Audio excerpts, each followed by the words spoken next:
What's going on, people? We are Tottenham TV, and it is preview day. No Sim, as he's on his way. Well, he's probably arriving in Glasgow right now. So we brought Scotland to the studio. We got Braze McLeod, we got Gav. How are we doing, brother? Not bad. Good to have you back. I'll try in some way represent what the family's saying about Rangers. They're very excited for this game. Yeah, I bet they are, and I think Ibrox is going to be buzzing. It's going to be an intense atmosphere. Yep. We'll get into the nitty-gritties of the game in a bit, but I guess let's start off with predicted lineup, and then we can delve deep into what we think is going to happen on the pitch. It's a dodgy one. It really is a dodgy one tomorrow. You look at the injuries coming into it.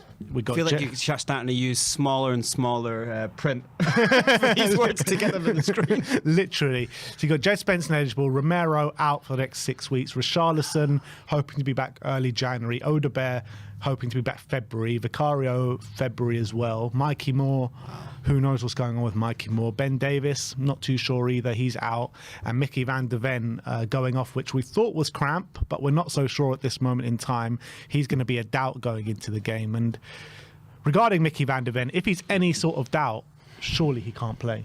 Yeah, because what it is like when a player gets a hamstring or a thigh, is there's a time out, but then there's a time to recover, and it's about load. And what you can see clearly happened is they haven't built the load up enough for him to be able to come on.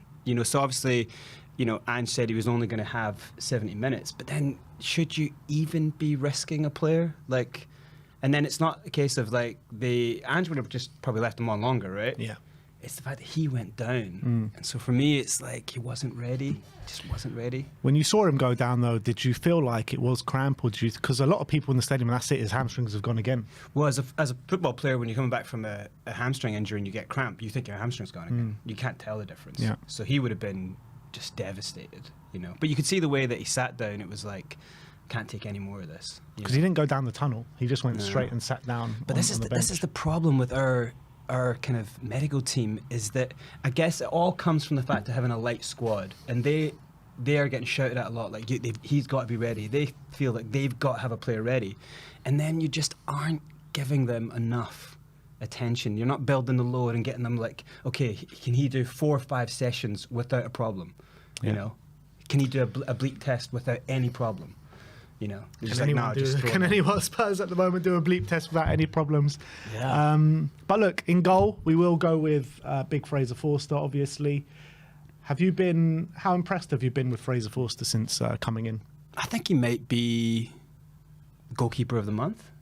Have you seen anyone make as many saves consistently as him? The only other one I'd probably say, but then he let in a clanger on the weekend, was Andre Onana of Manchester United. I think he's been brilliant.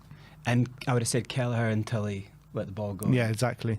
So Fraser's actually done it without any mistakes. So yeah, he's made a couple of mistakes, but he's not been punished. But as in just shot stopping, he's been pretty amazing. Very surprising, because he was like the one guy everyone was like worried about. But I know when Vic's injury gets announced, everyone's just losing their shit. They're just like, oh my god, what are we going to do now? Yeah. Fraser Forster in for the foreseeable. But even going down low, because he made a really good double save against Chelsea, going down low to his left. So everyone was like, you can't fault him for when a player hits a worldie into the corner off the post. Yeah, you know what I mean? Absolutely.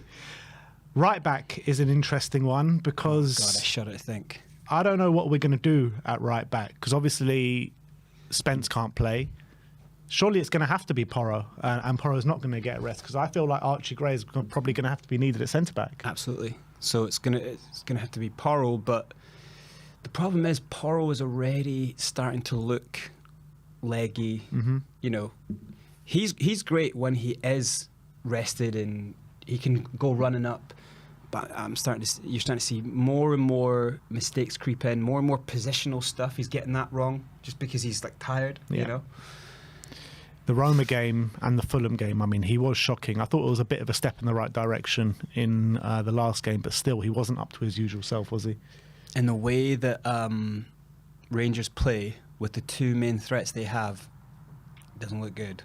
For how we play our inverted fullbacks and how Ange has been playing them, I'm not looking forward to this. Right centre back, I'm guessing it'll be Radu. I Yeah. mean, we've got a lack of options there. So Radu, right centre back. Have you been impressed with him? Yeah, to be since fair, coming in? You know, for the situation to come in some big games, I think he's done all right. It's strange that he does really well when he has Ben Davies there. It's like they almost have a really good communication between them. And I thought he was doing really well with Van de Ven. Like the two of them were going up above the halfway line, winning challenges high. I feel like that's the way he wants to play, but it's always difficult for a player like that who kind of thinks as soon as, you know, Romero's back, I'm not in. So he doesn't feel like... He's really got to step up and go, this is my position now, because you're the guy. Do you think, though, even if he does that, even if he does do that and has that mentality, Romero's still going to come back in the next game? Isn't that disheartening for a player? Yeah, but then, like, Ange, this is one thing I do agree with Ange, where he's like, a lot of this stuff is in the hands of the players. Like, if he trains well and he goes out and makes it show, then, you know, like, people were saying that. He had a couple of really good games, and it was like, the question was, does Romero even come in? Yeah, I was saying Dragoshin deserves to stay in. And look, he's got the next 6 weeks now, that's for sure, so we know that. Yeah, just make it your own. Just... His problem is sometimes like just it's not really the defending, it's the rashness on the ball. You know, his proactive defending over the last couple of weeks has got a lot better, so I've got to give him a lot of credit. The other centre back is going to have to be Archie Gray in terms of the numbers. Archie, I mean, he's really good on the ball, but I worry against him in a really physical game, which will be at the Ibrox. Yeah, and also. If you've ever play, if you play in different positions, it's cool. You kind of like, he has a really good understanding of the game and positional, but like, don't you just feel for him like getting constantly moved around into all of the positions other than the one that's his?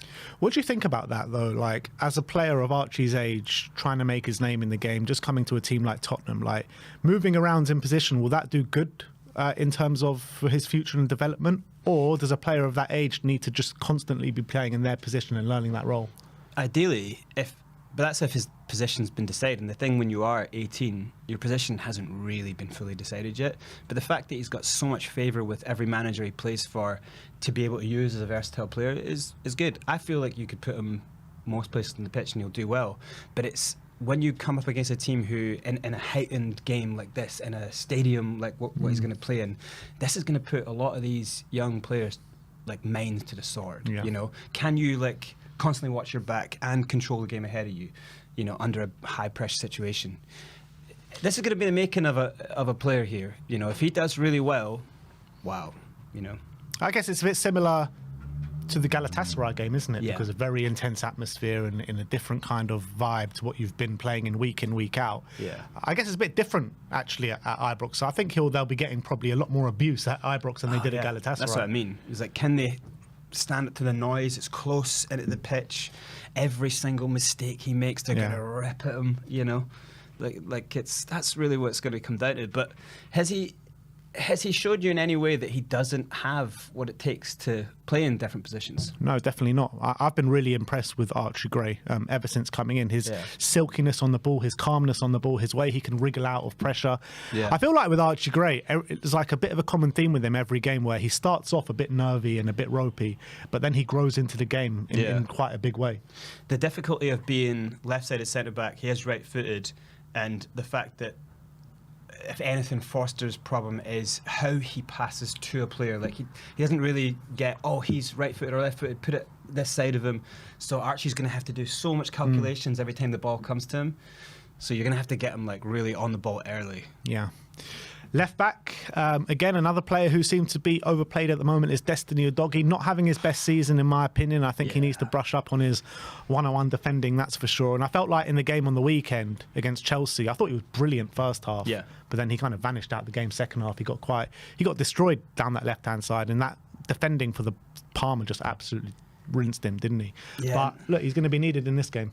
That's the problem again when you're overworked and you know you're good for 45 minutes, but then when your legs go as a defender, especially in the roles they're needed because they're needed to push. You know, they're needed. He has to gamble a lot of time when he's like maybe there's a 50-50 just inside like the halfway line. He's got to go for that. But if he loses out, that's it. That whole side's done. Yeah. You know, so like there's so much on the line to like not be able to give a player like him a rest, and he's got injuries. You could see he's kind of like trying to manage himself on the pitch. It is really like shit's creek for a lot of these players because they know that they're struggling. There's not much they can do. You know what I mean? If their legs go, they kind of just have to run slower. And you know. I do feel for Destiny because he had that mad injury, didn't he? I think he ripped his quads or he had a quad injury, right? Yeah.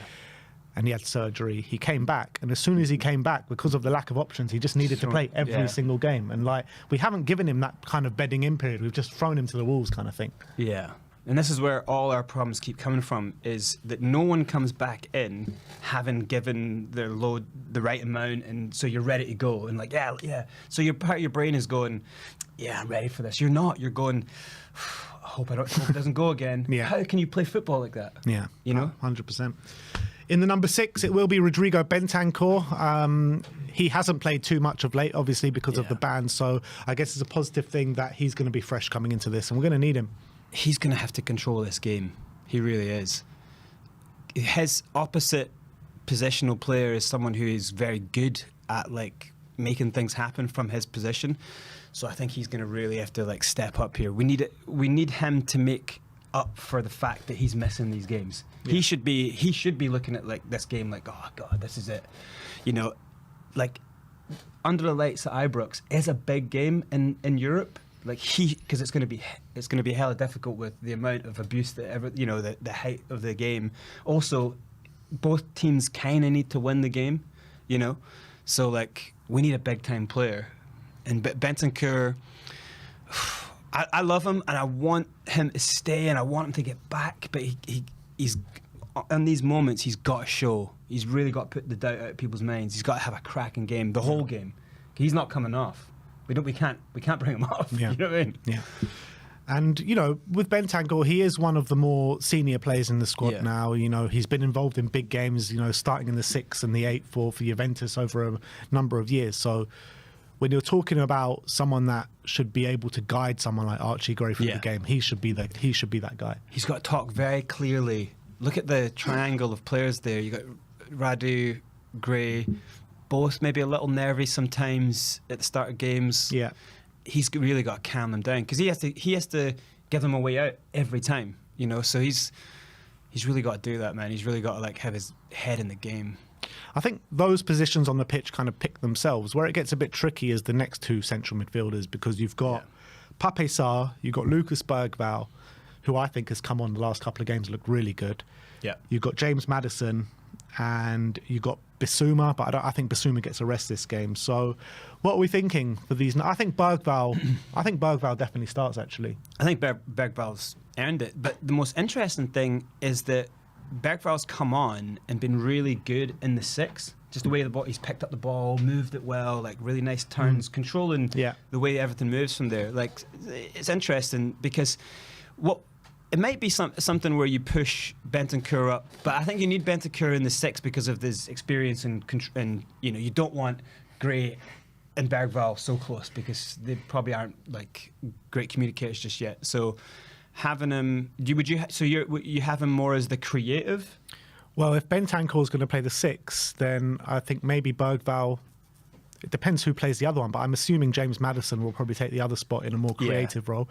So maybe Bergvall can play. Yeah. Because I think he's got legs. I think he's heavy in a tackle. I think he's good in a tackle, and also I think Sarr needs a rest as well. God, Sarr needs a rest. 100%. Maybe you play them two in a double pivot. Could do, yeah. Because I think the style of play has to be really where you're going to get your flowers is pressing the Rangers back 4 in the centre. So maybe you do put them, you know. It's a big opportunity for him nonetheless. And I think when you're looking at Decky, when you're looking at Sarr, both of them just need a rest. I know Decky did get one, but was needed in the latter stages of that Bournemouth game. But Maddison didn't start against the Chelsea game, so he should be relatively fresh. Last time out in a intense atmosphere in Galatasaray, Maddison had the captain's armband on. I thought he was terrible. We need a big performance from Maddison, don't we? 100%. You know, like, it's weird.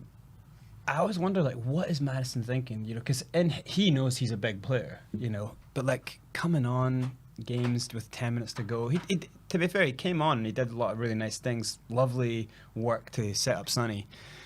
but he's really got to like start this game and control it, you know, and like be the creative force that we think he should be, you know. Like I find like he's been hiding, and I don't. He should be fresh. Like, why is he hiding in games? You know, like, So I think that to me looks like a strong, creative midfield. In terms of the right wing, I guess there is only one option in Brennan Johnson, and I think in a game like this, Brennan Johnson has got to be stamping his authority on that right-hand side. I know he gets goals. He's got 10 goals this season, but too often he goes through games, doesn't he? Yeah. Was it just a bug or something? Was it he was sick? Why did he go off the other night? Yeah, he said he was suffering from illness before the game, and he said I think he was fine to play, but then it got a bit too much for him. So he should be fine then. Yeah, I think he'll be fine. Yeah.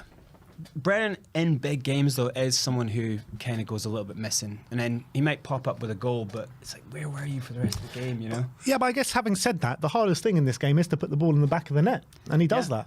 And the good thing about him is some of his passing, some of his like that final ball has been actually really good. He is also young. He's also played a hell of a lot, and for his output, I don't think we can. You can't complain. Can't complain. No. What I do want to see more of his output is assists. He did that. He got a lovely assist against Chelsea, didn't he? Put it on the money for Dom Solanke. He needs to be doing that more because he's got it in his locker. Yeah, and also Dom made the right run that time across the defender to the front post. You know, like, and then for him to read that, also he was pointing. So that communication worked, and it needs to work a lot more. Do you feel like he will persist with Dom in this game? Because out in Galatasaray, he started Will Lancashire. Will Lancashire obviously got sent off and scored a goal that day. Served his suspension against Roma. Who starts the number 9? We need to win this game. I think you go with Dom. But then again, you can't. Dom's been playing pretty much 90 minutes every. He didn't play against Fulham out of injury. Yeah, you're asking a lot of Dom Solanke to play every single game in this Christmas period. Because you can't rest him against Man United in the Cup, right? You're not going to rest him in any of the Premier League games. Yeah. So when is he going to get that rest? I just don't think he's going to get a rest. Can you tell me that Ange is going to rest him? This is the only game I can see it. Unless, you know, after the turn of the new year, we got Hoffenheim, we got Elfsborg, maybe in those games. But I get what you're saying. We need to win this game. But Lancashire maybe showed in the Galatasaray game that, you know, he can prove his worth because he got on the score sheet. So would you start Lancashire, and if we aren't, because I think we need to press high, and we don't have a lot of time in the legs for the press. You see against Chelsea, we had 15 minutes, and then we couldn't press anymore. I think you would need to start really fast, try get 2-3 goals, and then hope and hang on for dear life for the rest of the game. So you start Dom Solanke and maybe hope to take him off after the hour mark or something. Yeah, that's probably what I'd go for. But I would love to see Will get more time than just 10 minutes. But all right, we'll go for Dom. And on the left-hand side, it's either Sonny or Timo. I got a feeling it will be Timo. It's got to be Timo. Yeah. I'm really getting tired of this chat of, oh, Sonny's done or his legs are gone. He is 32, but he is overrun. He came back from an injury and he's playing 90 minutes every game. It's almost cruel. And you can see the first 10, 15 minutes against Chelsea, he ran, we pressed heavy. But then you could see he took up a compromised position. You can see a player's worried about their legs. He didn't go out and he didn't come too far in halfway, so he could kind of get to here and kind of get to there. He was buying time. He played the rest of the game. He was buying time, and every time the ball came to him, he didn't want to take a touch and do something. He just wanted to get the ball away. You know, you can tell a player is worried about his legs. And then he bought the time, and then he did do things on bursts that were really good. But that's not a guy whose legs are gone. That's a guy who is getting run to the wire.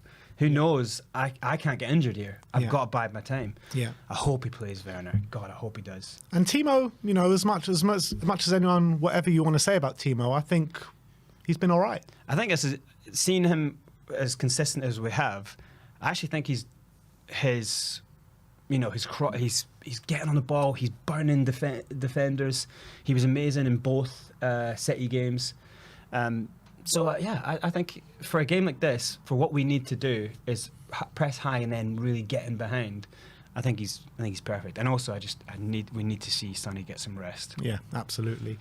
So when you're looking at this team, you've got Fraser Forster in goal, Pedro Porro right back, Destiny Udogie left back, Archie Gray and Radu at the back, with Maddison, Bentancur and Lucas Bergvall in the middle three, Brennan on the right, Timo on the left, and Big Dom Solanke up top. I mean, I'm quite comfortable with that team apart from the back line.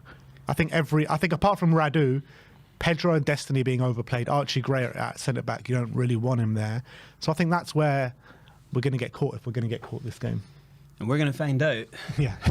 we're going to find out how that back line does with it. But as in from like midfield to attack, I think, that's aggressive. It is aggressive, and I think it's definitely a team that can take the game to Rangers. And like you say, you want to see the team go 1-2-0 up early doors. Yeah. And with Brennan and Timo and Solanke pressing from the front, forcing Rangers into mistakes, that's definitely a team that can do that. But that's what you want to see. Is you want to see a little bit of respect from Ange. He'll understand that playing Rangers on a European night is a big deal. It's like the kind of Old Firm game. But you hope that he does have the idea of, if we are winning the game easy, that he realises that players are burned and that you probably should then come out second half, not completely give the game away, but set and counter. Play how we played. Let them come on. Because once they do go for it, they go for it. So you can then win the game by a lot. Well, that is the lineup that we're going for. Let's move on to the predicted lineup. Big up to everyone in the chat. We've got over about 350 just below people here. So smash that like button and hit that subscribe button while you're there as well. But a big night under the lights at Ibrox. The atmosphere is going to be intense. There's the added incentive for Rangers with Ange Postecoglou in the dugout, and also Celtic's former number one in Fraser Forster between the sticks as well. So, I mean, how much of an intense atmosphere is this going to be, judging by someone that's been to Old Firm games, grew up in Scotland? Yeah, it's not really like anything else. Rangers and Celtic in Europe under the lights midweek is a different vibe. It really, it's massive. I've been to, see us at the Lane and the stadium midweek in Champions League and big games. But when you go to an Old Firm game, that's the kind of, it's not like that, but it rises up like that. There's a palpable violence in the air, which is unlike, there's a nerve, there's a kind of, you're skating on thin ice, something's going to pop off, But then you can imagine that's what it's like in the stands, in the streets. Can you imagine what it's going to be like on the pitch? You know what I mean? So it's like, they're a big club history-wise in Europe. Them not turning up for this game, they will all be crucified the next day. So we think we should go out there and batter them. They will not be allowed to not put... They will get goals. They will fight to the final whistle. So we have to respect that. We have to go in respecting that this is not going to be an easy game. Yeah. And, in terms of the form of the two teams coming into it, we know what Spurs' form like is at the moment. We're just not playing well. Bang in trouble at the moment with the injuries and just confidence levels, I think, as well, with the team. Fans are getting on the players back, fans are getting on the managers back, the owners back. I mean, it's just not a nice place at the moment, Tottenham Hotspur, where Rangers, on the other hand, after a weak start to the season, they're starting to kind of guide their way into the season now. 4 wins on the bounce. They are sitting third in the SPL, but there was quite a big gap between them and Aberdeen in second, but now that gap's closed to 2 points with Aberdeen going off the boil a little bit. Yeah, they'll fancy their chances, won't they? Yeah, all of my dad's side of the family are massive Rangers fans. We've had family members who have, worked at the club, and they are quietly confident in this game. What the line is, Spurs should beat us, but we're looking forward to this, and that kind of tells you league form out the window. You see what happened with how they beat Nice 4-1. It's a different thing when they go in Europe. It's a bit of a different animal, and the worst thing you can do is have any preconceptions that it's going to be an easy game. It's just not. How our players can handle that atmosphere is going to be the telltale, because we are going to have, Gray, Bergvall. They will never have heard stuff like this. The abuse that's going to be hurled at them is To be fair though, like Archie Gray, doesn't he come from a big Celtic family? Yeah. So mate, he probably will get He'll have a load of abuse as well. So he'll have an idea, won't He'll he? have an idea, yeah. It's just when it gets going, any little mistake, even if you pass the ball kind of short, it's all going to, you'll get it. It's close. The pitch is really close to the fans. Yeah, and you when Prem players go to the SPL and then they play for either Rangers or Celtic, what you'll see is they have a great little run in the league games, because it's almost like a Prem team playing a Championship team. But then when they in the actual Old Firm games, they go missing and they can't handle it because they've just never experienced. Takes bottle. Yeah. So that's the kind of making of a player, and then they end up leaving the SPL and have a great time in the Prem again. So as you can see, there's something different about that game. And this isn't an Old Firm derby, but that's what Celtic and Rangers are like when they go into European games. Looking at their form at home in Europe so far, so the opening game they lost actually 4-1 to Lyon at Ibrox, but then they backed it up with a 4-0 win against FCSB. Their away form in Europe, though, they just went to Nice, went to France and battered the life out of them. Yeah. Unbelievable. They drew 1-1 away at Olympiacos. Good result, yeah. That's a good result. And they won 2-0 against Malmo. So you're looking at the league table in Europe at the moment. I think Rangers and Spurs are on the same. Yeah. So they're 8th and we're 9th on 10 points. Yeah. So it's like, in terms of getting in that lucrative 8th spot to miss out on the next round, it's a massive game, isn't it? It's absolutely must win, and it's must win from the point of view is that you also you can't just go out there and try get like a 1-0 win or get a draw. Like you can't. You've got to go out there, and it's going to take mentality. And the problem that I see with us is that that's our biggest problem right now. Is like we've got a fast start in us.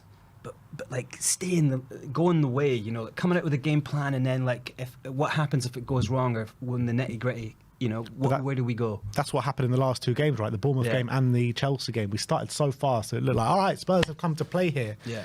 But then because of the numbers, we just run out of gas in that second half. Yeah. And the only thing that I can think is that, Spurs, everyone knows their style of play, so it ends up being easy for lower teams in the Prem to deal with us because they can sit back. Rangers not going to do that. Yeah. Even though they should, they are not going to do that. It's going to be it's going to be hell for leather from the start. So that's where we have to take our chances. If we took our chances against Chelsea, we're probably 3 or 4-1 up. We'd probably win that game easily, but we're not. And that's the biggest problem. This is the mentality, because taking your chances in a heightened game, every chance gets harder, you snatch. So that's going to be the tell. We need Dom Solanke to put it in the back of the net. Yeah, get 2 goals. Yeah, and then we can kind of then you would hope that Ange is going to go, look, take the bite out of this game, simmer it down, let's get gritty. Let's see if when you've got players who are not used to playing with each other, you've got some young players. Let's pull everyone tight together, and then boom, let's put Timo in behind. That's why we've got pace. Let's put these 2 in behind. Do you think, because there's been a few different ways that Spurs have played this season, and first of all, when it seems like we're dominating the possession, we don't usually get the result, but when we let the other team have a bit more possession and play a bit more transitional, it seems as though that's where we're at our best and that's where we're getting most of our goals. How do you think Spurs will play it in that sense? Yeah, see, that's what you kind of hope. Against City, we sat and then we catch them on the counter, and then I think all the chances get a little bit easier because it's just there's more space, but when it's us driving all the play, I think teams just go, right, they're really good at this. They give you respect and they sit, and then we have to walk the ball in the goal, and that's where, even if you're dominating football becomes kind of boring and ugly. We're not drilled like a Pep team. We just haven't done it for enough time. And then if you take one player off, and the players aren't good enough. Yeah, they're just not good enough to play that style of football. And now I would think our biggest thing is our press, but we don't have the fitness in the legs to press for a whole game. So you need your manager, and this is what we're going to see over the next few months, is you need your manager to be versatile. Yeah. And can we do that? Can we go out there, lay a glove on them, then kind of control the game? You don't have to sit back the whole game. Take 5 minutes, make everyone compact, then go at them at the first start, do we have it in us to do that in an intense atmosphere like that, because we saw how the atmosphere clearly got to us, particularly in that first half. Well, even in the second half against Galatasaray, you know, the players just couldn't handle it, and we were getting open up time and time again. Osimhen, how many times was he through on goal without even scoring? I mean, well, that's the thing. Once a game, the negative of us going high and pressing is that, you know, Connor Barron gets on the ball, boom, long ball over the top, Cerny in behind, and then everyone's going to be panicked, and then as soon as they get the ball, and it becomes a back to, and then that burns everyone out so much faster. And if they're at home, they're used to that atmosphere, it's not going to burn them out. You know, so it'll lift them. Yeah, we're going to have to be compact at some point in this game.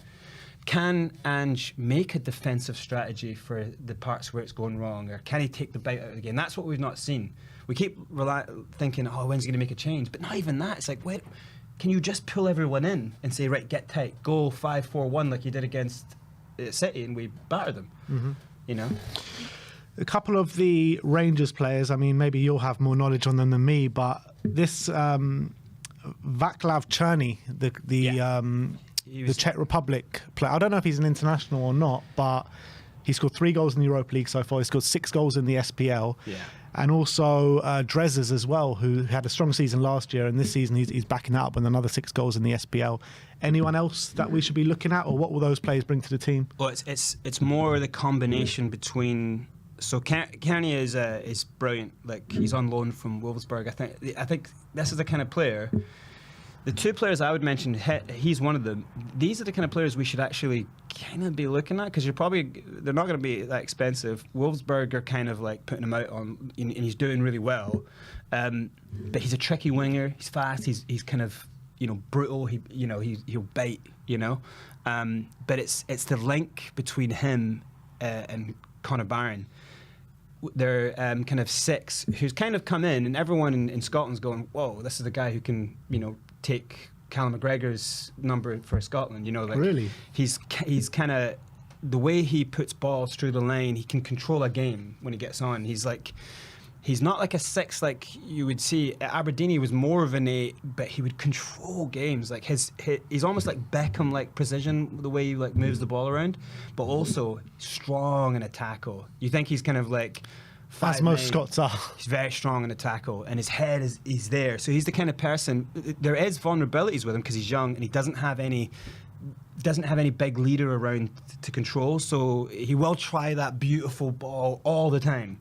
So you've got to press him, you've got to shut him down. But the thing is, how many times in a game that he gets that ball right and he gets it perfectly bent into the run of Kearney, is like, that's our big problem with the way that we play. The way our inverted fullbacks are up high, he's going to find that gap, that ball in, and it's going to pull Drago out. You know, that's where there's a difficulty. Well, thanks for making me even less confident than I was. But the vulnerabilities are that if you press him, then there's a problem. You know, if you that, I'd say that their back is troublesome. They rely on him as a 6 to come in and be an extra defender and win tackles as well. But they also rely on him to play all the time, move the ball all the time. So if you close him down, say you put like Bergvall on him, like, man mark this guy, like, don't let him get on the ball, like, then I think they don't have anything. You know what I mean? He's that pivotal for them. Couple of other players. Hadji, is he the son of Georgi Hadji, the Romanian? Yeah, he is, isn't he? Yeah, he is. Yeah, but he's kind of like, he's shown it in spurts. There was early people relating him to like how they want him to be like the new Brian Laudrup, but he's not shown that. He's shown it in spurts. He's had injury issues as well, and he was out on loan last season as well. Yeah, in Spain. He's not been what they want him to be. He's not his dad, I'll tell you that much. And someone who always seems to turn up on big days for Rangers is Tavernier, the captain at right back. He's like, yeah, he's there. But if anything, I don't know if he's that. I think he's kind of, for me, whenever I hear about him or when I think about him, I almost think like his mind's maybe kind of out the door. You think so? Yeah. The captain? He is captain, and he's a strong player, but he's been that guy for so long. And when you see the difficulties they have had, it's like, it sounds like that he's not really. They need like a Barry Ferguson. They need like someone who like put, you know, take everyone in, especially when they got young players who are brilliant, like to kind of protect them. But he's not that guy. He's not that kind of captain, if you know what I mean. He's brilliant, but yeah, it's mad though because he's a right back. Last season got 17 goals. Yeah, the year before got 16. Yeah, he's a right back who plays high and gets in a bit. Takes their penalties as well. Yeah. I think he's a great player, but I don't know if he will be a threat. This is the thing about, like, he'll push up high. He gets up on all the crosses. Like our thing with, like, you know, defending crosses. You know, they're pretty good at that. Yeah, I don't know. I do like him, but I don't know whether it's just his fitness. But their biggest problem for me is that they've been vulnerable at the back. They've not had any real leader. The consistency hasn't been there. You know, but then that's also probably to do with the fact that, like, the squad is not, like, they don't have a solid cohesion. They've got like a good player here, but not like a, you know, like a Spain that everything goes through. But you know it'll all come together on tomorrow night. You know? 'Cause that's what happens. Big game under the lights at Ibrox. It's going to be hard for anyone, even a top team like full of fitness going there. It'll be hard for. And Tavernier was involved in that whole run for them getting to the final of the Europa League. So they do have experience of going quite far in this competition. So, and you look at it, it's going to be naughty outside the ground. I remember when we played them in a friendly a couple of years ago, and I know it even got heated outside the ground in a friendly. So imagine what it's going to be like in the Europa League game. Yeah, Sim was saying, "Where do you recommend?" I'm like, "For what? To get battered? Like, what do you want?" He's like, "Oh, I'm gonna go to King Tut's." I'm like, "Stay, keep eyes down. Don't be walking along the street singing Postecoglou. You know, don't do it." Going into Govan it's tougher even if you're not going to Ibrox. Yeah. You know what I mean? But yeah, it's going to be razor sharp. Yeah, they're up for it. Even if their league form's getting back into something good now, but they're up for this. Yeah, and the fans will be up for it, the players will be up for it, and Spurs, the mentality of them, they'll know how much of a big game it is, because just look at the league table. That's all you need to know to see how much of a big game it is. But do you think that is like a negative for us? Because when we know we've got a big game, like it's when we're all fit and it's like a City, players will raise their, you know. But like for this, there's one thing. Will they kind of take it for granted? Will they be shocked at the kind of the vibe when they get in it? And then as soon as the tough gets going, will they just fold? Yeah, that's the fear for me. Well, I think we'll start the game strong. But I just worry because their energy levels are going to be top notch throughout the 90 minutes, Rangers. It really will. The fans will guide them through it, even if they're flagging a little bit. They'll be up for it. They'll be running on adrenaline, those players. I fear for Spurs in that second half. I really do. Well, we just can't make that many changes either. Yeah, that's the thing. They've got, you know, decent numbers. It's just we can't do much if it's not going our way. Like, yeah, we can bring Lancashire on up top, but then it's like forcing a kid if it's needed. You know, what if it goes wrong? You know, do you just keep running everyone to the wire? This is a game where What option do we have, though? Yeah, this is the game where you could get loads of injuries because of the nature of the game. Yeah. You just have Mad Scots just going in full-blooded with 2-footed challenges and all that. Yeah, and because the way that their fans and the way they will look at it is, you know, obviously it's not ideal, but if they get a red card in the height of this game, like, it's a badge of honour. I'm just imagining Die Hard. It is going to be something very different. I would just love to see Ange Postecoglou, though, shut up Ibrox once again. Look, as much as like me growing up, I've always looked at Rangers as Celtic, and I've always been watching the SPLs, and I've always favoured maybe a Rangers over a Celtic. Yeah. But as a Spurs fan going into this game, I'd just love to see, because it will be ferocious towards Ange specifically, and it will just be nice for him to just to shut those fans up. It really would. But I've spoken a lot about Ange Postecoglou and about how I don't feel like this project's going anywhere at this moment in time, and I can't really see much light at the end of the tunnel. So away from this game, what's your opinions on Ange at the moment?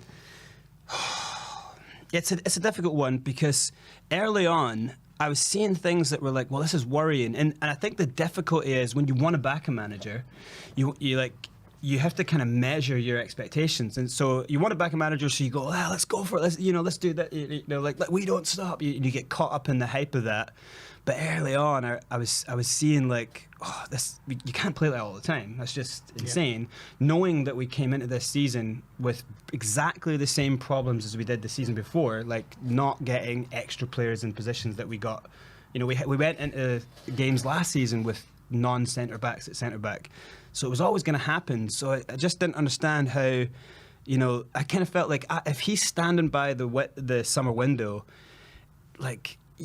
It feels like he's got sold out, but then he's saying it was his decision. So what is it? I don't buy it though. Do you buy that? Do you buy that he went into the summer window being like, yeah, give me 3 or 4 18-year-olds and 19-year-olds and Dom Solanke and Timo on loan, and I'll be just fine.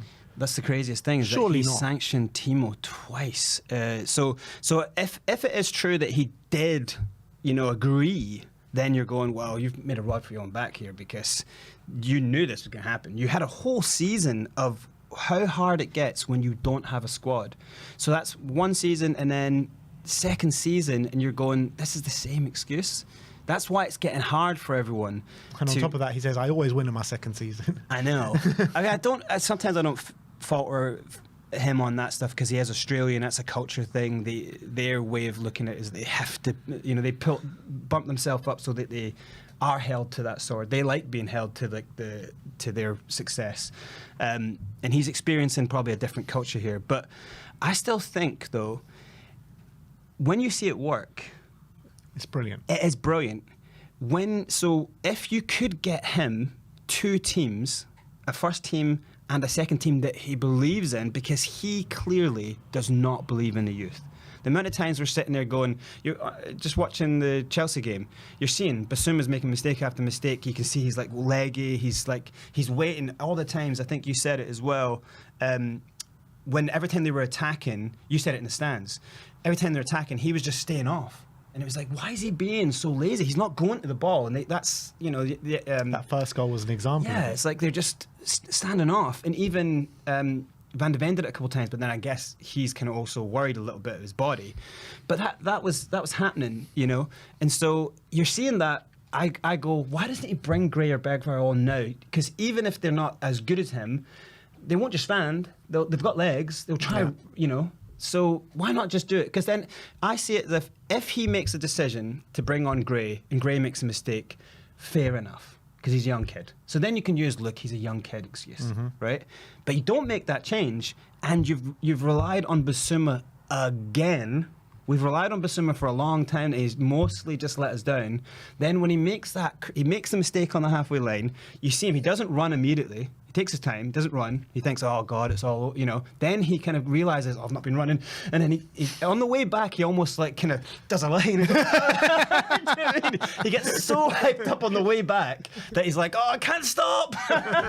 And he goes right through him when he actually did not need. He could have just seen him out. So all of that is just looking at a player who was on that road. And you could have mitigated it by just kind of like, I'm just going to put Bergvall in there, watch him move the ball around nicely, or put Gray in and have him fight, get to the ball quicker. All of that. So it is like Ange kind of just going, oh God, I've not got much on the bench. I don't believe in these kids. Also, I don't want to bring one of these kids in here and get them injured. Then we've got nothing. So you can imagine his head is just going, like, exploded. You can see him standing there and he's kind of freezes up. But that's because, well, you didn't have a window. You've not got 2 good teams to. We cannot compete. Specifically now with the injuries. Yeah. No. So, but I want to be able to. I don't want to fire a guy when we see how good it works. I think that does have a weight. But fire him, and then, like, maybe he gets to the summer. Maybe we do get 4 or 5 players in, and maybe he believes in them next season. The way I look at it is I just feel like the red flag's just way too concerning in terms of just out-and-out form in the last 12 months, right? Yeah. You look at 7 losses already this season, and not all those losses are accounted to the injury problems that we've had. The Ipswich game, the Palace game, a few other games where we've lost, where it's just like there is no reason to lose these games. We should be stamping our authority, we should be putting the ball in the back of the net and really dominating these teams, and we're just not. The ceiling is very high when we play, like the Man City game, unbelievable. West Ham, Villa, these kind of games, like we're performing out of our skin, but then it's always backed up by a game where the floor is just so low. Yeah. And it just completely does my mind in. I just don't understand it. And that's the naivety of him going, he wants to have his team, he wants to build a mentality in the team. And the exact kind of downfall of this is that you create worse mentality. But he wants to build a mentality in the team of like, let's go. We just beat City, let's go. You know, instead of going, no, you just beat City. So there's like an adrenaline dump after that. The games are so close, they don't even have time to deal with the adrenaline dump. They've got to have a training and then one day rest and then another game. Like, you know this. So you have to go, that's just not sustainable. Once a team goes up and does something amazing, you kind of have to have another plan, you know, and the fans sometimes won't understand that. Like, why are we sitting back? We just beat City. But then you kind of have to go like, look, you have to muscle out a 1-0 win in the game after, because then you can say to the press, not every game's City, like where they come up, these teams know how to sit back against us. And you would think, like, surely you're learning that. Surely the games that we are going to struggle in more are the teams you sit back, because our only way of playing is stretching a team. They aren't going to be stretched. So why are you not learning that? That's the red flags. But then again, he would go, I have these arguments with myself and Ange all the time. I'm thinking, what would he say to this? You know, then he would just go, well, look, I can't build this team trying to tell them, let's play front foot football, and then go in a game against Ipswich and tell them all to sit back. What am I teaching their mentality? I'd rather go lose, you know, and then keep thinking, you know, and then we build them stronger and stronger. It's like, yeah, but 2 seasons of that? How much can match-paying fans go and get their heart broken watching that? Like, that's tough. He has to have the reality of going, okay, look, this is the Prem. Some days you just have to muscle out a win. Yeah. We would be if we came through that Fulham game where we get to 1-0 and we sit back, even at home, no one is coming out going, why are we sitting back against Fulham? No, we'd be happy with the 3 points. We'd be up the table. Having said that, though, when we did have Antonio Conte and we'd go 1-0 up and then we would sit back, and then it's basically everyone was saying, we're waiting to die. Yeah. So it's two kind of shades of the same kind of problem. It's like, you know, Conte doesn't have the team to play exactly that, and then he's playing that, you know. The team now would be brilliant under Conte. Yeah.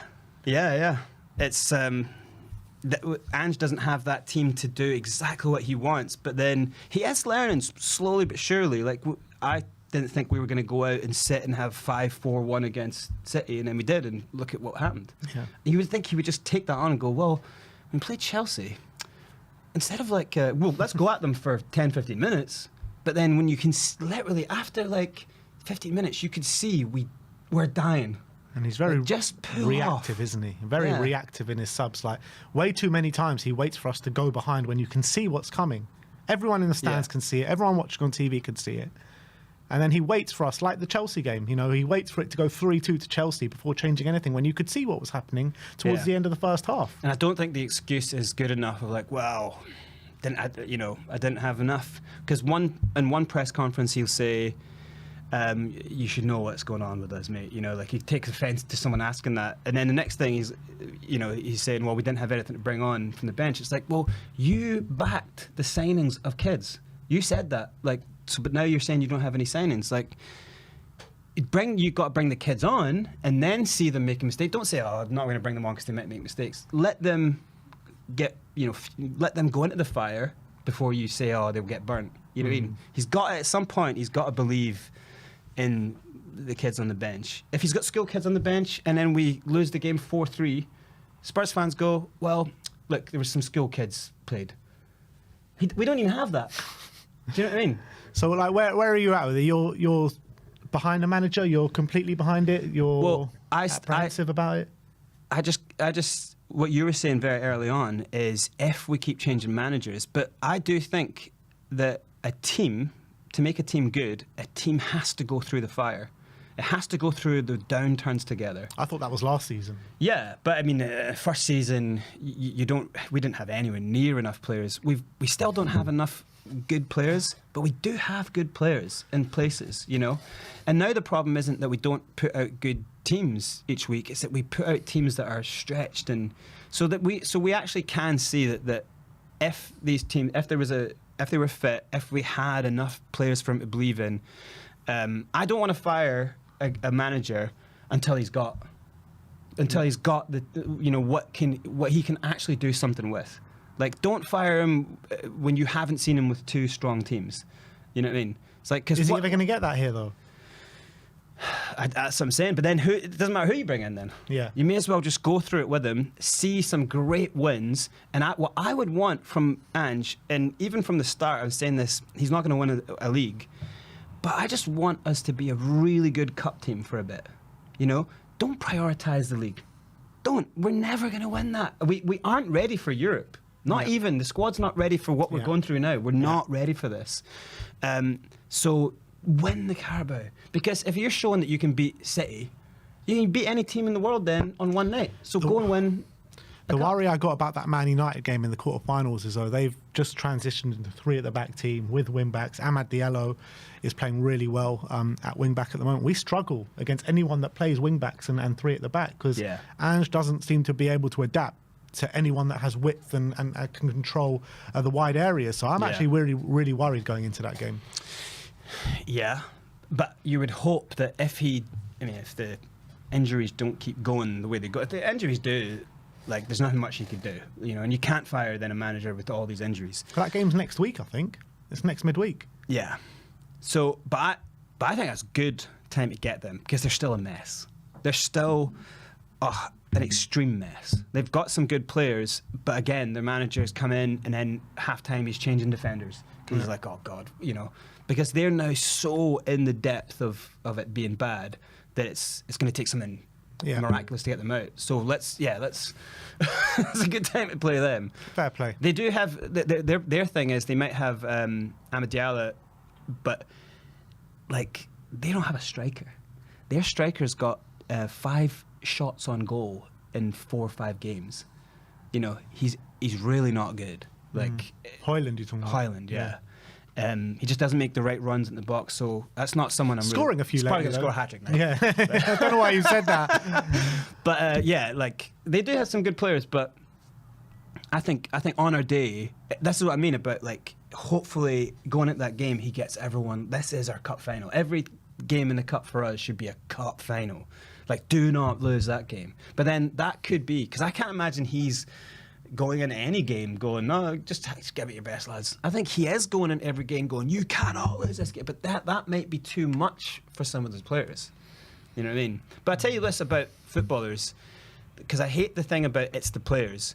When you're a footballer, when you're a young kid playing football, you get used to league football, right? So that whole thing of like when you got a game on Sunday, you can't sleep Saturday night. Eventually you learn how to sleep on Saturday night because it's just a league game. But when it's a cup game, you can't sleep again on Saturday night, right? So players, it's natural for players to learn how to kind of take for granted, because you have to get sleep, league games, you know?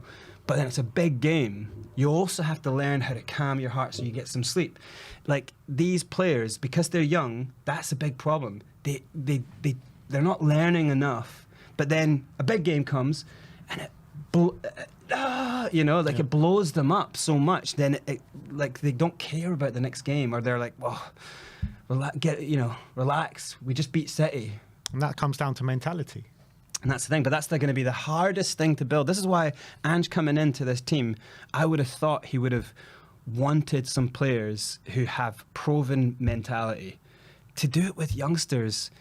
To have that mentality, I'm certain he wanted proven players to come in. You look at the players that we were linked with over the summer. I don't think it was just hearsay. The likes of Conor Gallagher, the likes of Eberici Eze, the likes of Pedro Neto, and you end up with Archie Gray, Wilson Odebear, and whoever we ended up with. Like even Callum Hudson-Odoi over Werner would have been, would have been better. I think Hudson-Odoi's having a good season. He really is under Nuno, but I do believe Ange wanted these teenagers. I just believe he wanted more on top of that. Yeah, well, because he came from a summer window at Celtic where he got like 9-10 players, and he saw that in that league it didn't have to be all done with big money. But that's a little bit having a Matt Riley and like they had good quality for low money. Here it's like when you're trying to compete with the top 6, it's an interesting strategy. It is a good strategy to go for wonder youth. You know, like Pap Sarr proves that it's a good strategy because they come good and look how strong they become. But it takes time. It does take time. Look, it did take time with Pap because we put him out on loan and built him up. Archie's getting thrown into the fire here, 18 years old. Like, you can't look at Archie and tell me that he plays football like an 18-year-old. He's really strong. Yeah. I mean, his actual legs, his strength. But it is a bit much too soon. You know, we're expecting a lot. And I guess that's why sometimes he's trying to protect them, because he probably sees the toll it's taken on them. But I tell you what, this thing with the players is that every football player, there's a whole process before you get to the game and the things they do. Every single football player wants to win. Nobody wants to play bad. It's not, the players are not thinking, oh, I'm not going to play good today. But that's what a manager's there for, to control the way everyone's thinking. So when in a changing room, they all think the same thing. You know, like you're all thinking the same thing. You're all scared of this. You're all, you know. So we've got to do everything together, and that's what I just don't see. You know, I don't see cohesion when things go off the plot. When it goes well, it's perfect cohesion. So there's something happening about, is Ange also the guy who's like up for big games? And do you know what I mean? Like, he loves playing City because to him they are the be all and end all. And you had the comments that Kulusevski made after the first City game in the cup, and that actually concerned me. Those comments. It did concern me as well, because I'm like, why are you saying that? Like, why are you getting more up for that game than you would do for any other game? Because if you've got top mentality, and Kulusevski, you know, prides himself on having that mentality, and, you know, you can't be a champion one game, you've got to be a champion every game. Well, then why are you coming out after the City game and saying, well, everyone knows what that game means to me, and I'm always going to turn up for that game? Well, why don't you always turn up for every game? But that's what I'm saying. So what players say means nothing, because the next game's, you're only as good as the game you're in, you know. But like with Kulusevski, is like, you can tell he does have a good mind state. You can tell he wants to rip everyone on the pitch. He wants to go, but you can also see, like in that Chelsea game, and even the game before, he is doing similar things, but in a different way, because a different player, different body, but similar things to Sonny, where they compromise. So when you see his tell is when someone passes the ball to him and he waits for it because he wants to kind of take it on the run, and he waits for it. He knows there's a player right here. He knows the ball's not moving at the right speed, and he waits for it. And that's him just going, I can't be arsed for this. You know, he could just go, you're supposed to go to the ball. Like, not everyone's going to give you the right pass every time. And when he's on Happened form, a lot against Bournemouth, that. When he's on form, he looks inwards to give me the ball, and he turns that way. Now he's kind of waiting to pull the ball, and then they just step in and do it. And he did that all game against Chelsea. So that's where you see that he's drained. He's not trying to play bad. He's not consciously going, oh, I can't be arsed with this one. But in a moment, you're going, not a good enough ball. Sorry. I'm not going to try. Just in a moment, because that's the brain is so tired, because he's so tired. You know, and we're going like, oh, look how much he runs. How much can you rely on one player to run as much as that without giving him rest? So that's where you could get angry at Kulu and go, oh, where's he been the last 2 games? But it's like, yeah, but your manager has to protect you. Even if you are the best player, it doesn't mean he should start every game over Maddison. Maddison needs form. You don't get Maddison's form back by having him on the bench in a big game.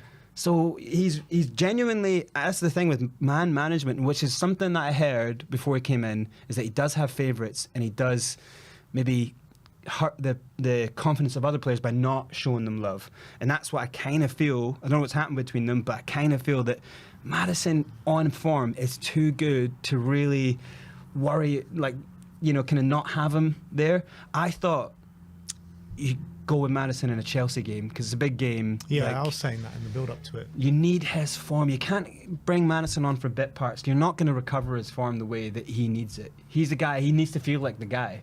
It's interesting what you say about favourites, because I sat next to Lucas Bergval's mum on the way back from Turkey in the Galatasaray game. He strikes me as having a hot mom. Fairly. And anyway, You heard it here first. Bergval's mom is a MILF.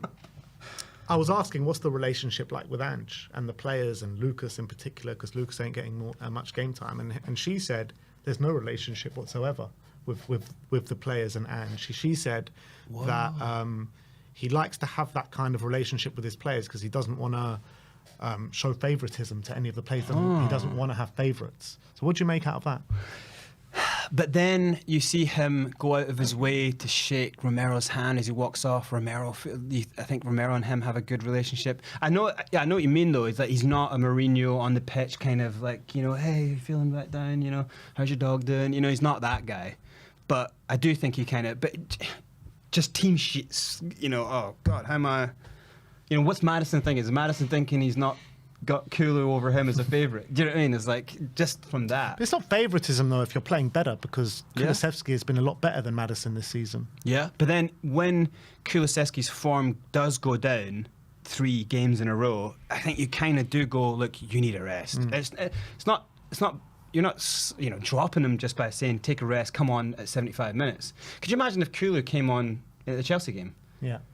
Like, that is way more impact than if Maddison comes on, because Kulu has more strength and can turn a game on its head. So I just thought that was. But I do think there is. I can see that he is that guy that he likes to kind of be the coach from a bit of a distance. Like, don't come and tell me, you be a grown up, handle things yourself. But yeah, I do think there is a little bit of favouritism to. I mean, Archie Gray. You can't tell me he hasn't favourited Archie Gray. He's the same age as other players, but he is his go-to for a sub. He's his guy. I guess it's what he's saying on the training ground, though. Like, it's the players that deserve it, I guess. But for me, the heart. If people were going, how do youth really strive under Ange? How does a player turn things around on Ange? I don't think he's that guy who's given. But he was supposed to be that for like goalkeepers and for Celtic and. I think he is. If someone wants to turn their career around, he's like, well, you can do it under me, but you got to show it. Yeah. With Jet Spence is probably someone who needs a manager to not give him shit and understand where he comes from and what he's going through. And Ange isn't that guy. Yeah, I think the treatment of Jed Spence is insane. Every time we've seen Jed Spence play, he's shown strength. He looks like a way bigger guy than most people on the pitch to him. He goes up the line well. We're only still in the Carabao Cup because of him. He came on, scored that goal. He was brilliant. Came on against Manchester United. I thought he was good. Every time we've seen him, he performed really well. It doesn't understand to me. How, you're training well every day? How do you show him that you can do it? You're not in the Euro squad. You don't get brung on, even when your right and left backs are dead. You're not getting brung on. Yeah, it's insane. To me. It makes no sense. But you hear Romero come out of defence of Ange Postecoglou. You hear all the in the press, they're all saying all the players are completely behind Ange and they love working under Ange. You hear from the press that the club are completely backing Ange. How long until that changes? Because we've seen too many times where players have thrown managers under the bus and they're like, I don't want to play for him. I don't want to play for him. And then they ultimately go on a losing run. Now we're on that losing run, but the players in the club are still backing the manager. That is one of the best things about having a young squad is they're way less likely to be like, oh, this wasn't like what it was like in my last club, because they don't have that experience. They're like a lot. That's kind of almost like the cheek of the club. They are going for young because the potential upside of selling someone for more money, but also they're going to complain less. And you can just say, oh, well, look, it was a strategy, go for it. It didn't quite work, It's like, you're not going to see Bergvall throw his toys at the pram. He's happy. He's really happy to be there. Yeah. Like, they're all happy to be there. Albeit he could have been in Barcelona. Yeah. And I do think after 2 seasons, if he's not getting shown, he will want to go other places. Again, it's another player where every time I've seen him, I've been like, this guy's really good. Like, one of the games, he came on and he just started putting these amazing crosses in. That was last game. I think it was the Chelsea game. No, it was even before, it was way before that. The Leicester game, first game of the season. Just I was like, whoa, where's this guy come from? Why not sometimes just, if the wings are dreadful, why not put him on the wing? Because he's got a bit of pace about him, he's strong, he'll hold players off, and he will put perfect balls in. Like, put him there. Yeah. I do feel Ange's stubbornness is really reached its max with people. You can feel it everywhere. And I think Ali Gold was saying that he feels like it's 80-20 still fans behind the manager. I don't feel like that at all. In the stadium, like 50, I think it's 60, been 50, 60-40. I think it's been 60-40 in heading towards 50-50. It's not just the Levy outers who are You know, it's all of the legacy fans, it's all of the fans who have been, you know, the older fans who've been with the club for years and years. Like they're not supporting Ange. You know, they want results. You know, look, I've heavily criticised Ange over the past week. I wouldn't have gone too far to say that I want him out right now, but I can't see the direction in which we're going in my opinion. However, if the club are coming out and clearly backing him, he's happy to stay, and the players, most importantly, are coming out and saying how much they enjoy working under Ange, and you know we'll get there in the end, then I'm going to back it. Yeah, and that's the reality. Well, this is where, like, I think he should stay there because the training is clearly top notch, like to play his style of football. Because you just wouldn't see the results of how it can work if the training wasn't great. The only problem is if he's not super versatile, and this is why if his thing is because I'm here for 5 years, I need to get the mentality and the kind of style of play so ironed that everyone coming in. So if Maddison goes, I bring in a player just who's a like for like, you know. So he builds that, right? But until he has 2 squads, so when you play 3 games a week and one squad played, 1 15 or 16 squad played on Sunday, Thursday, none of them are involved. Look at Chelsea. That's what Chelsea. Yeah. Is. So in the training, these players do not train on Tuesday. The players who are playing, they train. So you give literally, you are able to give a week off to players, and until we see that, we're going to spin up and down. He's also dealing with youth, so he's dealing with players like believability in themselves. We're not going to see it until he's got the numbers, and so I think we owe it to him to get past the summer. If they do not give him 7 to 9 players, like 7 to 9, you think we need that many? Yeah, because I think he needs. We ain't getting 7 to 9 players. I'll tell you that right now. Even if some of it is loans, this winter window, if we get nothing in, we have to. The club is We're too not, short on numbers right now. We have to. If we get nothing in, the whole thing about the club backing Ange, they are not 100%. They're not backing him because they know that if it continues, they can just sack him. Ange has not been backed. I think that's fact. I think that's factual in terms of what he needs to do the job. He's been backed in terms of he's had signings through the door because he has, and he's spent a lot of money, but he's not getting what he needs to succeed in this role. And I feel, and the anger coming towards Ange, from myself, from other people from the stands, I feel like as much as Ange should be doing better with what he's got in particular games this season, I do feel the majority of the anger being directed in Ange's way is probably displaced anger which should be directed at the board. Yeah. It wasn't Ange's strategy to go with youth completely, because that was a strategy like sort of already in play with Destiny and Sarr. You know, so that strategy had already been proven. It would be good to see if did Paratici's ban get overturned? It has. There's been no talk of it just yet. I think there was an appeal process that was going to be concluded by Christmas time or something. So we don't know anything. I don't think we've seen enough. He's working in the background. I don't think we've seen enough from Lange and the recruitment team to do justice of the windows, you know what I mean? But when Paratici was there, he brought in a cracking player, and one didn't work, but then another cracking player. He had more of a hit to miss ratio. We need someone like that, because especially when what you need to bring in now is a bit of experience. So I think in the winter window, even if it's just 3 or 4 loans of good players, you know, maybe going around finding the players who are amazing, who are maybe not getting. We need a Kulusevski Bentancur style January. That's what we need. Yeah, we need something. We need backup for defence. You know, we need backup for attack, and then to get us through to just to buy certain players respite as well, so that you can rotate and then get through to the summer. I still think we'll probably finish 10th, but I'm just hoping that we can get a really good run in one of the cups and maybe go far in Europe. I'd rather us not be in the Champions League next year or even Europe, because until we get a big squad, I'd want a big squad to just even deal with just the league and all the cups, and then once they're gone on runs of like 15 game wins, then we've got something. If he does finish 10th, though, does he stay in a job? Will the board not sack him? No, I think he should stay in a job, because I think they have to take responsibility for not really backing him with enough experience. But they never do that. And as soon as the stadium starts going Levy out and all this kind of stuff, they'll sack him there and then. Yeah. This is the thing, was that I wanted more kind of a lack of, killing the expectation when he first came in.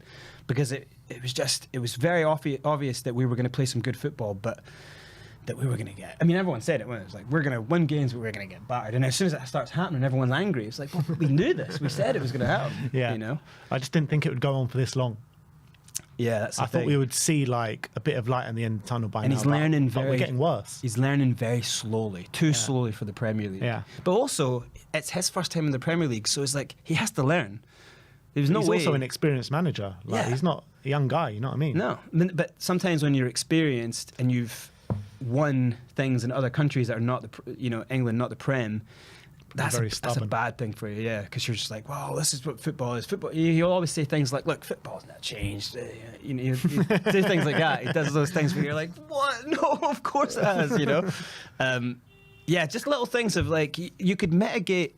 I don't know who it was that said it, but you could literally make small changes and mitigate a lot of the problems. Like the way we play fullbacks, just have them a little bit, just a little bit further back, and just actually have a back four. Play a double pivot of the sixes, 6 and 8 double pivot rather than a double pivot high, because as soon as you get or Bentancur, yeah, just give yourself a little bit more stability. Like against teams who, if you turn up against a team who know you're going to go at them, how about just don't that day? Have them go, oh, Spurs aren't coming at us. Oh, let's go at them. Let's see what happens. Just change it up a little bit.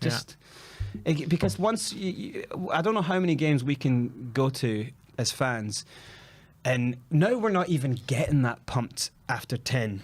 When we're going, yeah, we're pressing. Everyone knows. 10 minutes in the Chelsea game, 15 minutes. As soon as Romero got injured, it was like, yeah, we know.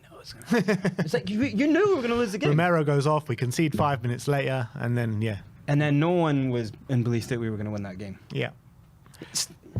Still, he was sold out. Like, those penalties should never have happened. Did they did control the ball, but did they create clear chances? No, other than but those two they penalties? Completely dominated They us. did dominate us, but then we did get chances. Yeah, on the true. counter, which was like what we wanted to do. It's true. Son finishes that chance. Yeah, but that's what happens. 3-2 up. That's what happens.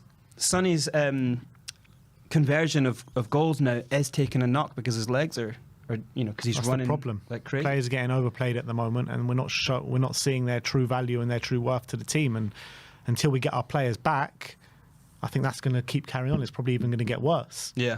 So I mean, the season could be gone by the time our players come back. Yeah. I mean, my expectations of this season was so low that I only really was looking forward to doing well in the cups. So I'm kind of like going into games and kind of like as soon as we get to half time, I'm not leaving, but I'm kind of going like, well, it is what it is. Yeah. Well, we just got to hope that he can find something and change something and turn it around, because it ain't going well at the moment. And I think the fans that are criticising Ange at the moment, including myself, they're in the right place to do so until he finds some sort of ways to stem the tide, because something needs to happen. Football's such an addictive game, and it's such a kind of mystery sometimes that Fickle game as well. A big win against Rangers in like a club in Europe that we actually do have like a special history, like the '62 was it Cup Winners' Cup final, or you have to go back, but there is a history there. And so like we should be looking at this like, obviously we won't build it up as a kind of Battle of Britain or anything, but it should be a big game, and a big win against Rangers now at this time, it should, he should look at that and go, let's go, and it should galvanise the players. But we've got Southampton on Sunday. The team is going to set back. I don't think they will actually. No, Southampton actually do play their football. I hope they do. I think they will. They do. I think they will, and they'll fancy their chances against us. I would love to see like us just realise the situation that we're in with defence and midfielders maybe needing to create like a screen in front of them, and then just bang, like catch them up, you know. Because I think some of our best work has been just in front, like when you break their press, like underneath the kind of halfway line, just in front of the defence. Maddison or Kulusevski getting on the ball there. Some of that is like where we really are good. It's in fast transitions. That's when we're working our best. And sometimes we were like that under Conte as well. Yeah. You know, so that is like kind of almost a bit of a signature for Spurs, but like we should kind of want to draw teams into attacking us and then catch them on the break. I think we're a great counter-attack side. I think that's also a big part of our, you know, the best we've seen over Spurs the last 10 years is being a dangerous counter-attack team. There's nothing wrong with that. No. But when you are on the ball, I like seeing dominating football, but I don't like seeing move the ball side to side, and it's like and slowly creep up the pitch. I don't think that's fast front foot football. But you look at the games this season where we've been at our best, it's all been transitional play. You look at the Brentford game, all transitional goals. West Ham, we scored some transitional goals in that game. Man City game, you know, all these games, even the Villa game to a certain extent, you know, we don't really build up the ball. I mean, we do, but most of our good play, most of our good goals are all transitional goals. Yeah. One of our best goals was Ben Davies winning the ball like on the halfway line, taking the being brave. He gets past him, we're dead, you know. But winning that ball, you know, Dom making his run. Dom was the second furthest person tracking back to turn around and then be the furthest forward to finish that goal. But it takes fight and brave, you know, brave players to pull that off. Well, I think we should I think Ange should learn that that's what he does have in the squad. If anything, he does have that. So let's do that. That's a good point someone makes here. Simon Barnes saying we have forced a lot of errors from our pressing and got goals like that way as well. Yeah, has been one of the best things of the season. The only problem is it's hard to sustain. So you should go out, if you're going to go out and press high and make teams make mistakes. If we were able to continue that press against Chelsea for 45 minutes, we would have got flowers all day long. We would have just constantly made. I don't understand why ball straight to Kulusevski. He doesn't just hit it first time. Open goal. Pap had that same thing. Open goal. They didn't just hit shots. Even Sonny against Chelsea could have squared it to Timo Werner. If you don't score that goal, you've got to score. This is our thing. Is like so our attack. This is why Ange is. He's like constantly like, look, you have to score the goals. If your attack isn't taking the chances, it's not like we're not creating the chances. Even Dom with Sonny's cutback, Dom kind of like overruns. It's like the cutback was perfect. He overrun and he got his foot stuck under the ball, but that's a tap in from 4 yards. You know, like you got to take those chances. And so that's what I mean about like we might be creating chances, but our form is, and it has been bad. Even though we are scoring goals, our form's been bad in finishing the whole season. Our press has been good, but if our form in finishing has been good, we would be up on games, and you know we'd be 4 up every game. So it's not that it doesn't work. It's just that we don't have the sustainability in the legs and the team to keep doing it. But then that's why I would have thought that's why you got kids, right? Bring Bergvall on, tell him look at that press, keep doing that. Sars run himself for 50 minutes here. Go and do that. Don't bring them on in 80. And you've got 10 minutes now, and now we're chasing the game. Yeah. Go on at 50, 60 and say, keep that up. Brighton, Bentancur had a great first half. No, there's no harm in saying, right, Biz, go and do exactly that. Or, you know, Gray, go and do exactly that. Exactly that. Keep that, because Bentancur didn't have the energy. Start of that half, I don't know if anyone saw it. He personally started the half 4 or 5 yards deeper. He did, as in just his start position for the first kickoff. And you saw his head is no, we're 2-0 up. I don't care what the manager says. I'm done. You know what I mean? But he doesn't read it. It's like put the kid on there and go do exactly what he did in that first half. Yeah. Well, we'll have to see how it plays out. Hoping for a big performance and big result tomorrow night. Ibrox, what's your score prediction? Oh God! You peppered me up this whole time. I fear a 2-1 loss, just because of the height of the game. Actually, I fear it could be worse than that. But I'm going to go for a crazy game, and I'm going to go 3-2 Spurs. Oh, 3-2 Spurs. In a crazy game. Wow. And I think we might actually even get those 3 goals early and then just hold on for dear life. Yeah, look, the atmosphere is going to be intense. Postecoglou and Fraser Forster and probably even Archie Gray are going to get ultimate unbelievable amount of stick. I think it's going to be crazy outside the ground, inside the ground. Are our players going to be able to kind of stand up to that challenge? However, having said that about our players, we did come under a lot of pressure at Galatasaray, but when we went down to 10 men, we actually looked really good. And if that game goes on for 10 more minutes, we probably get back into that game and draw it 3-3.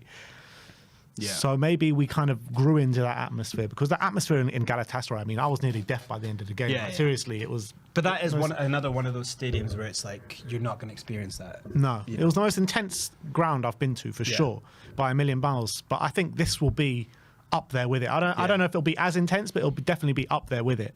Yeah. I think maybe the players might learn a lot from that Galatasaray game to take it into this game. Yeah. I do feel like we will come unstuck a bit in the last stage of the game, just because of the physicality and the physical levels and the physicality that Rangers, they're going to be bang up for it. So I'm going to go for a positive 2-2 draw. Yeah, I think Spurs probably go up early in the first half, maybe take a 2-0 lead into half-time. But like you, I think we concede a few in the second half. Yeah, it's all about what happens early in that game. I wouldn't be surprised if we go in hell for leather because of the buzz of it, and there's going to be mistakes. They're going to make mistakes. We're going to make mistakes. It's just going to be a case of who capitalizes, who has the nerve to hold on. Because I think someone's going to get a lead, and I think it's going to be a case of. But the thing is, if they get a lead, they won't stay behind the ball. Not at home, because it's like a disrespect. Even though they know it will be a big win and they need it, they won't play. They will have that. No, let's keep going. And I think we won't have the legs if we stay ahead. So we better get ahead and get ahead by a lot. Yeah. So I think we'll have 15 minutes, and then it's just whether or not what we could do with the lead. If we can start like we did against Chelsea, start like we did against Bournemouth, there's no reason with the quality that we've got that will be on the pitch that we can't score a number of goals in the first half. That's what I'm saying. That's why my family is the players you've got, you guys should easily win this game. But at Ibrox, under the lights in Europe, so whether they have the stomach to do that, especially if you've got Gray. I think he's a great player. This is a different type of game, and Bergvall in the middle, because Bergvall will be so pivotal in pressing players centrally. If he can, I'd love to see Bergvall do that and cause a goal with his press, because I think it would be huge for him as a player. Because this is a big game. I genuinely think this is one of those crux games of our season. Do you feel like a draw, though, take away a draw with 2 games left of the group phase, Hoffenheim away and Elfsborg at home, which should be 6 points? Should be. I say should be. Do you feel like a draw is a good result? I just think we need more, it's like another we've not had a... How many games have we not had a win in since the City game? How many games has it been? Is it 6 or 4, 5? Let me tell you. We haven't won since City. 4 games. 4 games, yeah. It's 1 win in 7. 1 win in 7, yeah. So I think we need a win. And you know for a fact he's going to go in and he will. In terms of the Europa League group phase. Yeah. Because you're willing to leave it to Spurs just needing a win or needing in the next 2 games. I'm not willing to do that, but I mean, at home in the last game at home to Elfsborg, we should definitely win that. Yeah. That should be a give me 3 points game. We should but win that. If it's all we need, we're probably not going to do it. True. That's also true. Hoffenheim away, I guess, can be tricky because you're playing a Bundesliga side. Yeah, they're a tough game. Yeah. That's what I mean. I don't see that being a walkover game either, especially depending on where we are in, with our squad, how many more injuries we've got. So you're saying if we fail to win this game, it could be very difficult for us to finish in the top 8? Just for positivity's sake, and I think Spurs fans think Spurs should dominate this game and win this game easy, and I think the players probably kind of feel a bit like we should really be winning this game, and that's like a problem, because this is going to be a different type of experience. But I think it's one of those, it's that double-edged sword, is there's so much potential upside if you do win this game, because it is a big game. Yeah. And especially if it is a proper slugging match, if it's if it's a 0-0 until the last few minutes and someone snatches away, that's still good. But if it's a slugging match that you come out on top on, then it shows like heart. Gives a bit of confidence as well. This is going to be a team, 'cause game we that's need some all about confidence. heart. Yeah. You know. Well, I just hope that it's all about heart, and we're coming up against the Scots, who have got a lot of heart. To be fair, the two kids that we are thinking are going to play, they're the right kids that we probably want to play, though. You know? I agree with that. But look, Brains is going for, what would you say, 3-2 win. I'm going for 2-2. I want to know your score 3-2 win or a 4-3 loss. Moving the goalpost there a bit, Brain. I want to know your score predictions in the comments section below. Very much looking forward to the game. Me and Barry are in the studio for the watch along tomorrow, so come and join us for that. Sim is up at Ibrox getting you all the action from inside the You ground. may never see him again. Yeah, I was about to say. Let's hope he actually comes back in one piece. But Brains, thank you so much for coming in today, man. Really good to be on screen with you once again. And big up to all of you guys in the live chat as well and sticking around this hour and a half. We'll see you all very soon. Like, subscribe and comment. And as always, come on you Spurs.